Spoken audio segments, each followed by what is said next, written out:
Right now, the market it's on steroids. And I've never seen anything quite like it. What is it like to build a company that was valued at $1 billion? The people that you have in your business at the beginning are not the same people that you have when you're scaling the business and taking it to a whole nother level. Previously, the UAE, it used to be a pull economy in terms of the Burj Al Arab, the Palm Jumeirah. Are people actually buying? A genuine first-time buyer, not a shake. Different sort of class of customer. Because these prices that... It's making it a lot more challenging. It's just honestly a little bit ridiculous. Yeah. Oh, this won't last forever. It's a bubble. Of course it won't. You're an off-market listings. Sometimes someone might want to sell a property, but they don't want the whole neighbourhood or their family or whoever else to know. When I looked around, I said to myself, oh my gosh, the sheikh has built too much. That's a great question. Where can we find a good broker? I'm not sure. I know one.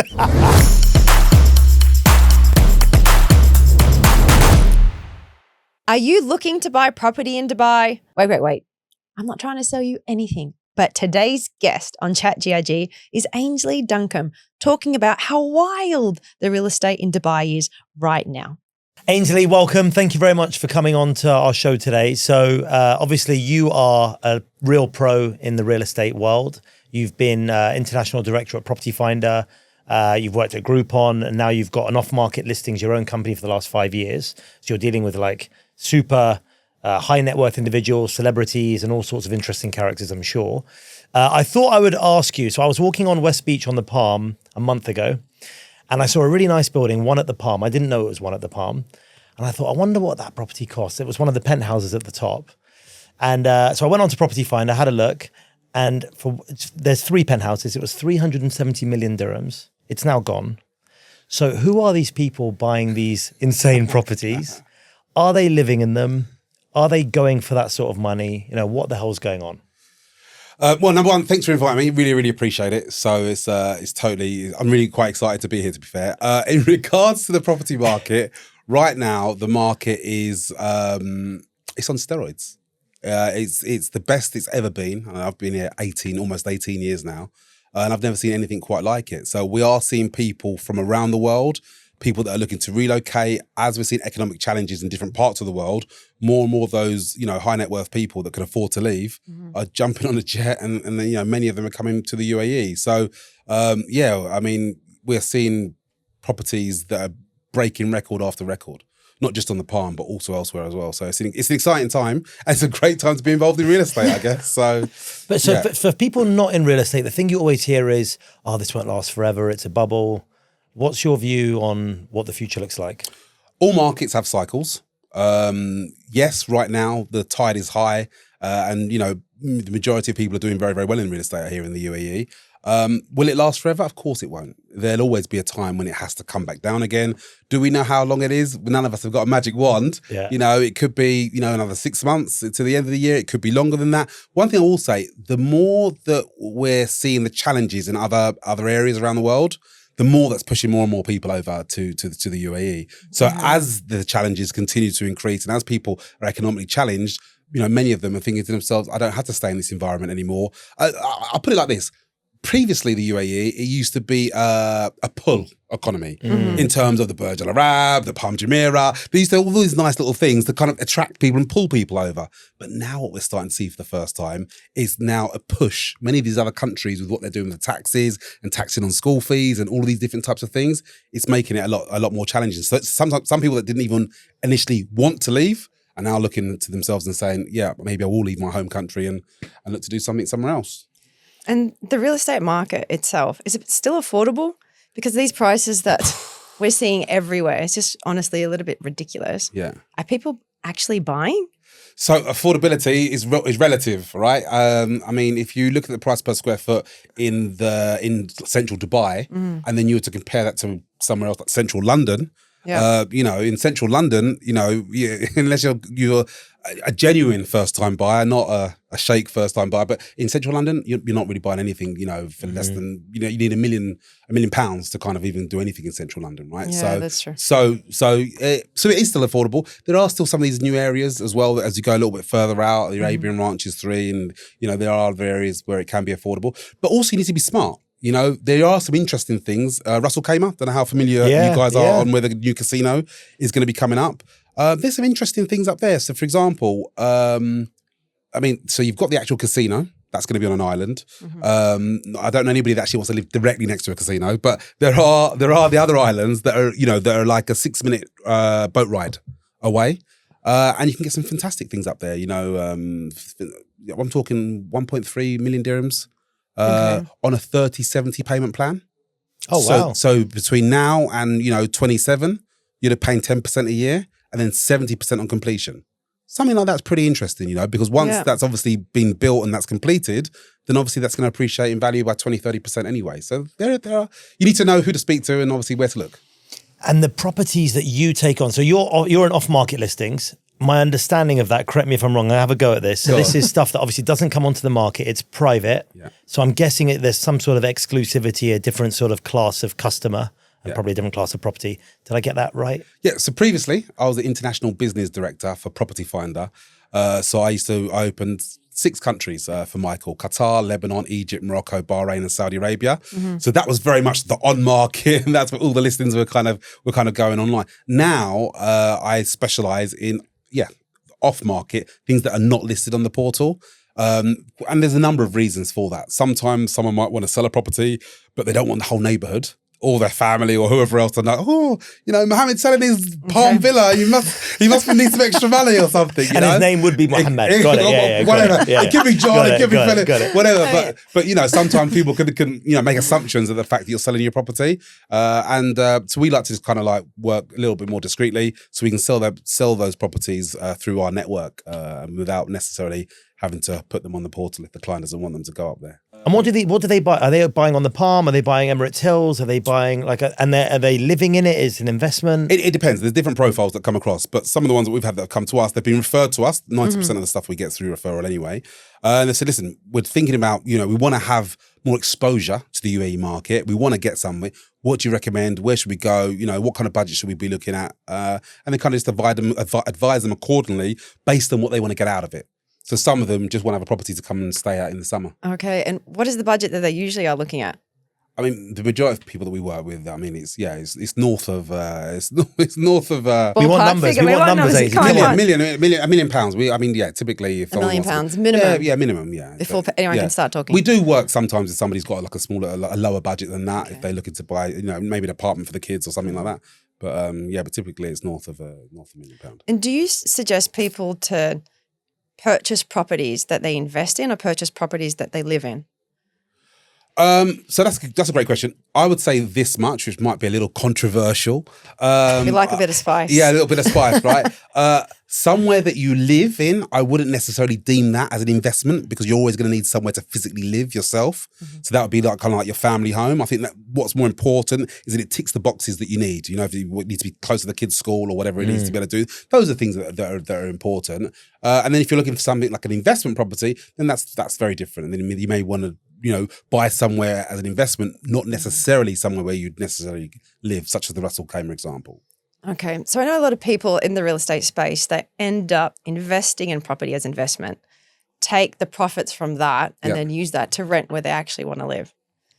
Yep. Is that a formula that you see quite common in the UAE? Not quite common, because what's quite interesting about this market, so I was in Thailand. I had a client that I did some work with over here in the UAE, but he owned property in Thailand. So I went over to go and see him, and he said, Ainsley, he said, I've got this hotel in Thailand. I said, okay, cool. I'm more than happy. Let's have a little look around it. Looked around this hotel. It's fantastic, beautiful, really nice hotel in Koh Samui.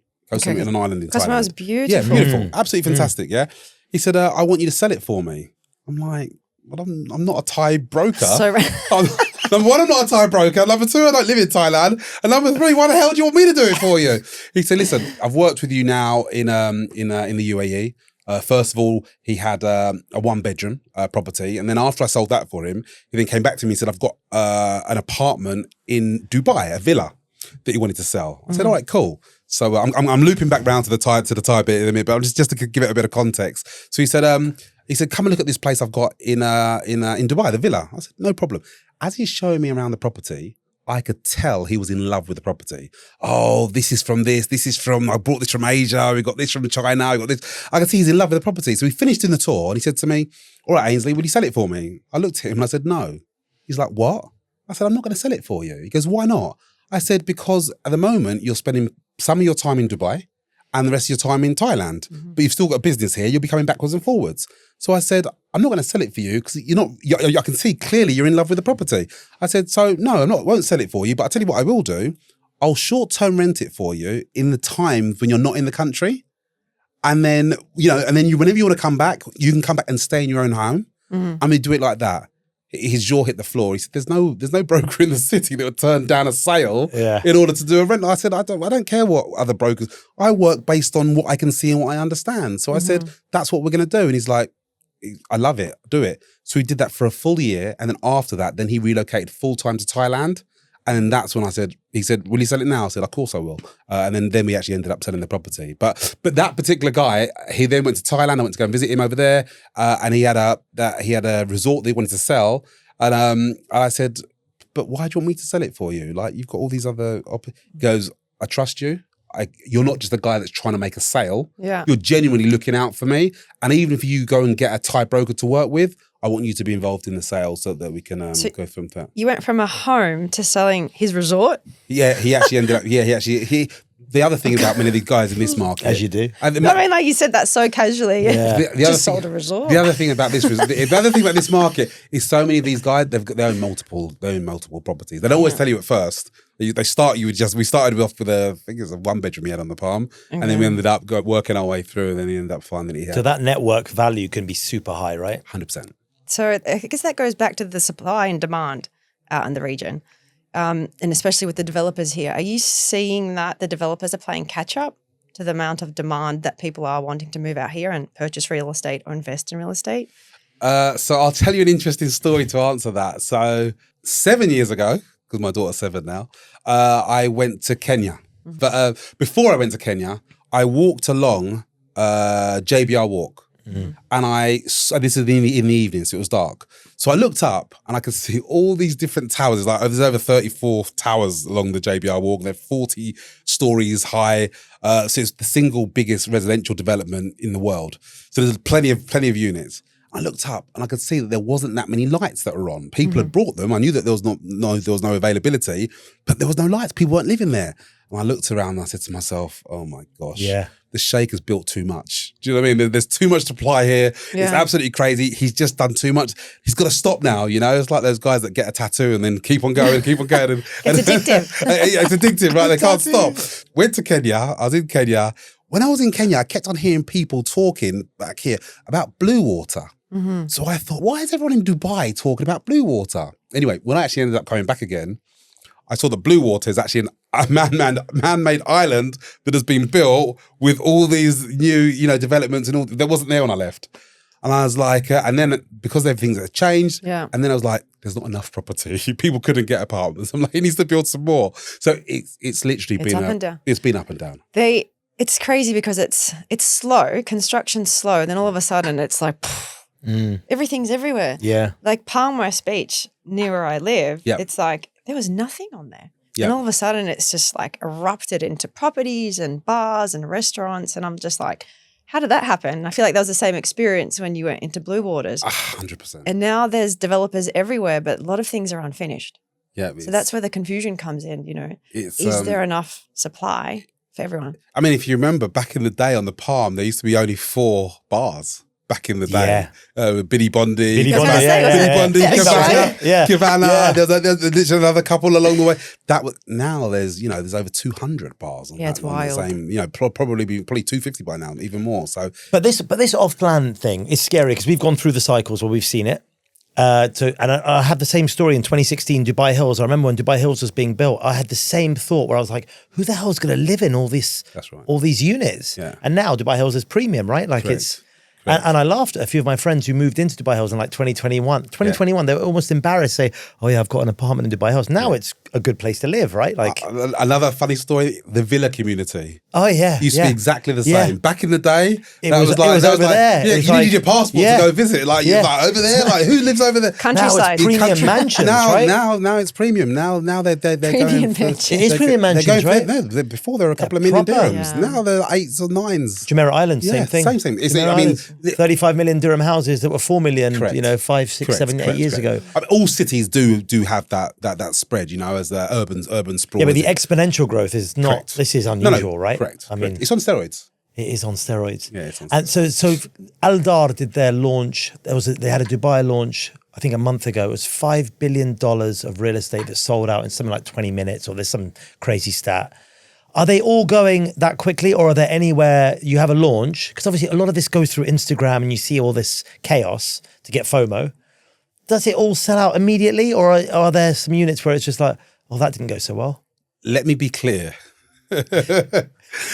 A good development in a good location with a good developer at a good price in this market right now will sell out in hours.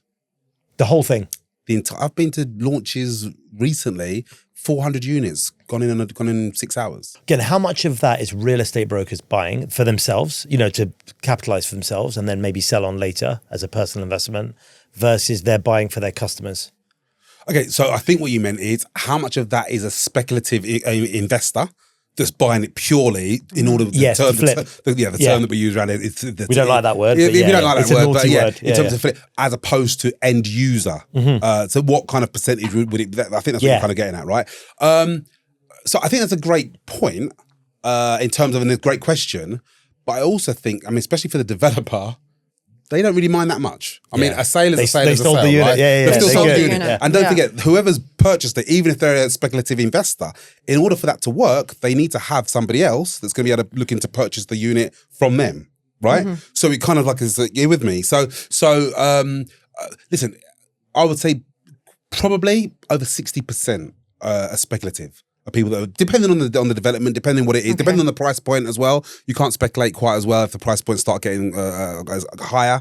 Obviously, there's a few things that have been brought in to kind of like limit that in terms of the amount that needs to be paid before you're able to flip, for example. Sometimes you have to pay 30% or 40% before you're able to do that. Plus, if it changes name, obviously there's the DLD fees at 4% to kind of just to slow that and to kind of like stabilize the market as well. But listen, if it's a good development in a good price, good location, and it makes sense, it's customary to see them sell out. Customary is the right word, It's isn't customary it? to It's see them sell out. customary. Which is unheard of, because any other market in the world, you're not selling 400 units in an afternoon. Yeah, when Yeah, Barclay yeah. Homes does a launch in the UK, they're cold calling you to get you to come and do a viewing. 6 months. It could take up 6 months. Yeah. They don't release all of them as well. So when I was at Amar, wild story, Dubai Creek Harbour was launching. Yeah. And a tower obviously went for sale, and they were like, oh, let's not maybe launch all of the properties. We'll just do like one side.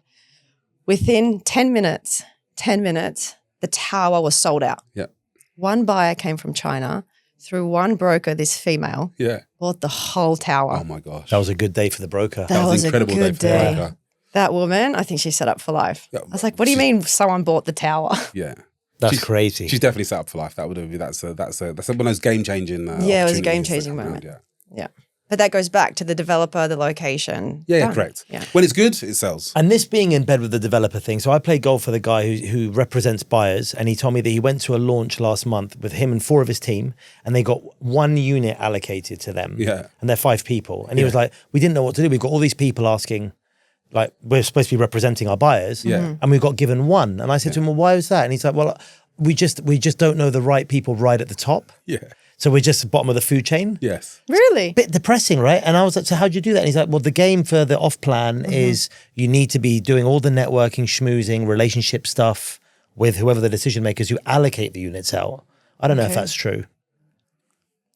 Oh, silence. That means there's something good there. Let's poke around, Ainsley. What do we have? Let's do a deep dive, shall we? We can edit it later. Don't worry. Ainsley just went, oh, I didn't know you were going to do that. And he's like, I'm at the top of the food chain. I I want to stay in this country. I really like living here. Yeah. Do we need a minute? No, I don't need a minute. What I would say is this. What I would say is It doesn't matter where you are. It doesn't matter what industry you're in. I believe relationships. Yeah. I believe relationships are everything. Great answer. Great answer. Great answer. So We are safe diplomatic. anyway. That's good. I think relationships are everything, right? So yeah. I think if you, I've said enough on the topic. Let's I move believe. on. Let's move. Next question, please. Oh my God, you got there. You got Yeah. there. Just got a cramp in my leg. I just did it. I'm Oh, that was frustrated. good. I wish people saw your expression. Yeah, You were like, about the shut temperature in up, there. shut up, I said the shut up. temperature was 5. All of a sudden, it started getting a little bit hot. Oh my God, where are we going? Okay. Yeah. Okay, yeah, calibrate. Yeah. Different things work differently, but yeah. So with off-market listings now, you're in a different game, right? Because you're in a sniper private. It's a private, offline, That's right. one-to-one engagement. That's right. That's You're right. not in this race on PropertyFinder with other agents. No, It's not at all. Not at all. But, so number one, as I mentioned before, 90% of the clients that I have referrals. They want discretion. They want to be able to buy quietly. They want to be able to sell quietly. They don't want everyone to. If you're well known and you want to sell a property, you don't necessarily want everybody to know you're selling it. Or if you're looking to relocate from another country, but you haven't officially publicly let everybody know that you're relocating from that country, but you're looking to come here. You might want to work with somebody that's been here a while, well established, knows a couple of people in the city, and is able to kind of acquire particular properties for you that aren't even listed on the market. That also requires such a huge relationship building, like you said, but also the level of negotiation, which I think is a real big skill set. At what point did you realize you were really good at that? I think it was when I was about 14 years old and I resold my grandma a newspaper that she was already reading. Whilst she was reading exactly. it. I bought it for my dad, and then someone else asked, "Oh, they all got a paper, whatever." Yeah, I can go and get one. She gave me the money, and I went and sold the same paper twice. Oh I my think, gosh. I think that's when the kind of the acumen kind of kicked in, and it's kind of been like pretty interesting from there. But joking aside, I genuinely love people, and I genuinely love working with people. And I think if you can focus on that, many of the brokers in this city, they focus on the money. I don't. I genuinely focus on the client and focus on getting them what they want. And when you do that, and you do that genuinely from your heart, people can feel it. People understand. They can see that you're not just... The example of before I gave previously about the other guy, the money would have been, yeah, I'll sell it for you and crack on and we move. But I was like, no, because that's just not what's going to benefit you. And ultimately, in fact, going back to that story very quickly, what ended up happening with that same guy, he said, I've got a business partner of mine. After we'd gone through everything with the property, we're talking about the property in the villa that he wanted to sell. After all of that, and then we short-term rented it. He then came back and he said, I've got a business partner of mine. He wants you to do that short-term rental thing for him as well. I'm like, cool, no problem at all. Connect us. I'm more than happy to speak with him.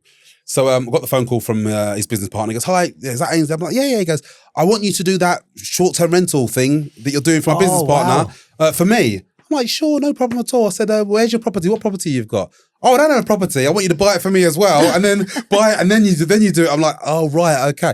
You understand? So I ended up getting the sale of the original guy, plus obviously him, plus obviously short-term renting it. So it kind of... That's experience too, right? You've learned that if you want to be authentic too, you need to play the long game. You need to show people that you're actually doing what's best for them, as opposed to the young buck who's like, I just want the commission. Correct. So it's different. Listen, I'm a little bit fortunate because I'm in a position where I'm not trying to do a deal to go and get lunch, right? For some of those young bucks, that can be a bit challenging. There's pressure, right? Yeah. Which I understand. But, if you can kind of try and treat every client like your parents and try and offer them the level of service that you give to your mum and your dad, I think it goes a long way. That's a great soundbite, isn't it? Yeah. Treat every client like your parents, because you're very. The minute my mum calls me for investment advice, I slow right down. Yes. And I'm like, whoa, okay, what's going on with you? Yes. And I like hone in on the human. That's right. Yeah. And then I'm really cautious about what I would say.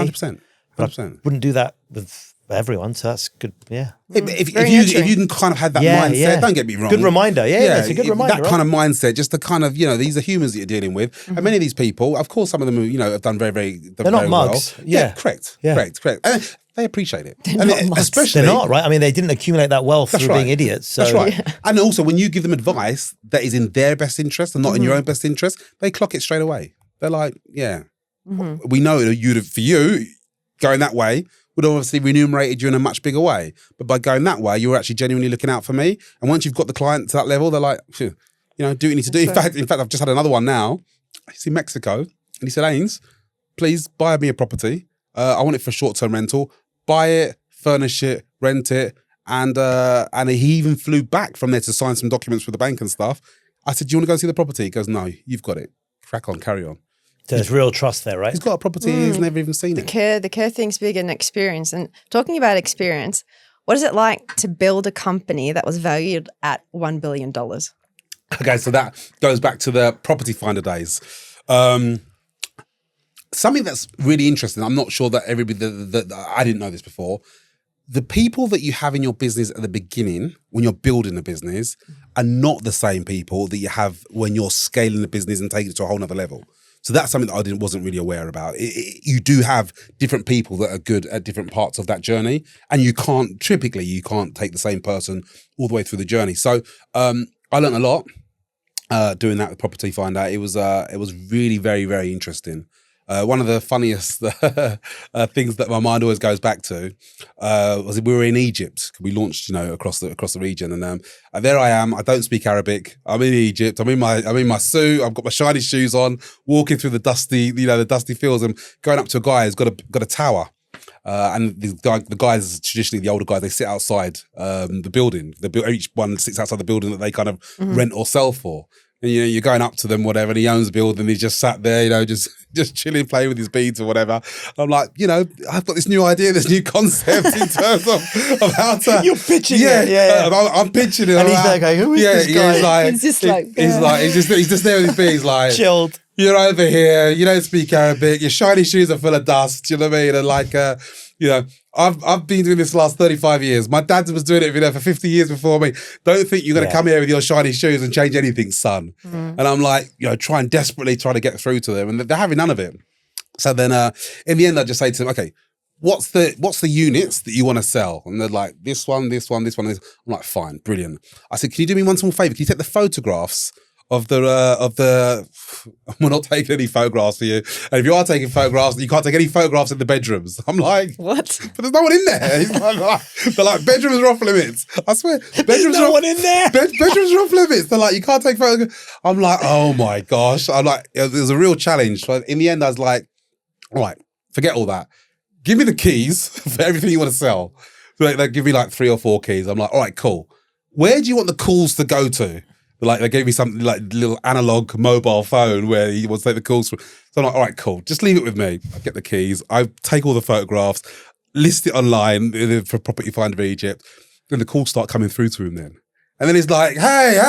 And then all of a sudden he wants to talk to me. He's like, and he's like, hey, listen, I've got 2 more keys for you. We just sold one. I've got 2 more keys for you. How about, can you go and do those? I'm like, yeah, I can. But now for the photos, I'm now charging. They're like, it's okay. We'll do the photos ourselves now. Bedroom's free. Yeah. And the bedroom's available. Like, what about the bedrooms? We furnished no it problem. for you. We'll do the bedrooms as well. And then basically that's how it kind of went step by step. And before then, it's exploded. Yeah, right? just put the increments up and start charging them for different things, and they start doing it themselves. And before you know it, you've got a business. It's the number 1 platform. Yes, I think right now. And look, this is so. A few of my friends have said this to me. Right, this is gonna. I don't mean to be provocative. So.